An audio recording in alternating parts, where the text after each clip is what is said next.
안녕하십니까, 정인태입니다. 5선 민주당 의원 이상민, 이재명 질서 있는 퇴진, 울림 주려면 당장 물러나야. 네, 이렇게 강하게 발언을 했습니다.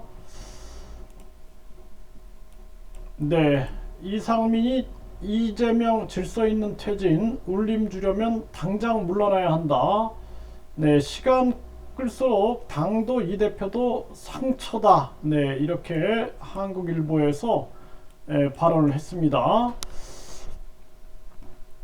네, 그래서 이 이상민 민주당 의원이 한국일보와의 전화 인터뷰에서 질서 있는 퇴진론에 대해서 시간 벌기용이다. 상황 모면용에 불과하다. 이렇게 비판을 했습니다. 그래서 이 대표가 당장 거취를 결단할 경우 지지층 이탈과 당 분열로 이어질 수 있어 올 가을이나 연말까지 시간을 줘야 한다라는 그러한 질서 있는 퇴진에 대해서 비판을 한 겁니다. 그러면서 본질은 당 전체를 짓누르고 있는 사법 리스크다라는 거예요. 그렇기 때문에 즉각 퇴진을 강조했다라는 것입니다. 그래서 거취를 표명하는데 질서가 어디 있느냐? 거취 표명은 전격적으로 해야 한다. 끌면 끌수록 본인도 당도 타격만 더 많이 받는다. 네, 이렇게 얘기를 하고요.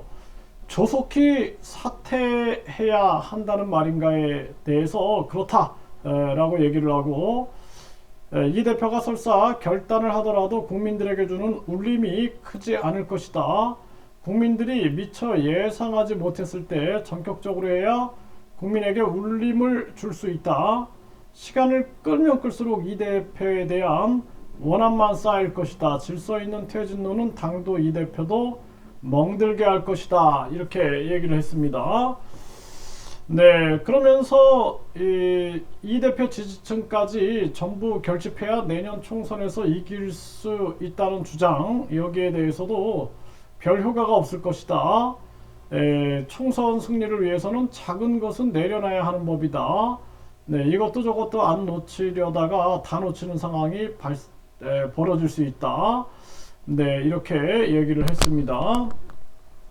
네, 그러면서 이 반민주적이고 잘못된 정치 행태를 보이고 있는 개딸 등 일부 강성 지지층 함께 가는 것은 바람직하지 않다. 이렇게 비판을 했습니다. 네, 이게 사실 뭐 이 개딸 같은 그러한 정치 집단은 있어서는 안 되죠.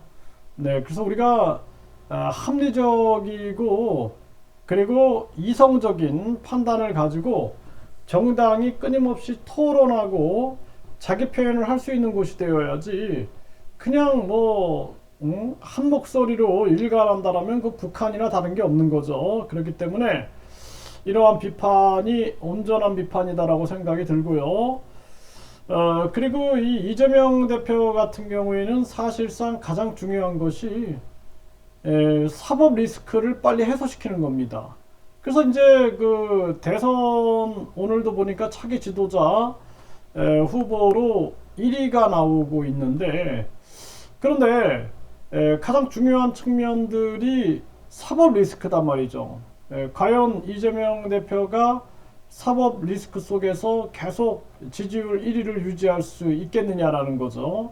그래서 본인이 사법 리스크를 빨리 해소시키는 것이 가장 중요한 숙제다라는 거고, 민주당 내부에서도 이 공천이나 자기들 입장만 생각하지 말고 국가와 국민을 생각해서 이렇게 이재명 대표가 일단은 사법 리스크에 총력을 기울이는 것이 당에도 그리고 국가와 국민에게도 그리고 이재명 대표에게도 좋다라는 것을 소신 있게 발언하는 것이 굉장히 중요합니다. 이 국힘도 마찬가지예요. 네, 국힘도 소신 있게 국힘이 지금 잘못 갈 때 잘못 가는 것을 비판하는 목소리가 필요하다라는 것입니다. 그래서 제가 이현주 그 국힘 전 의원 영상을 다루는 이유가, 그나마 바른 소리를 하잖아요. 네, 그런 사람들의 목소리들이 나와야지 건강한 정당이 될 수 있다. 이렇게 말씀을 드립니다.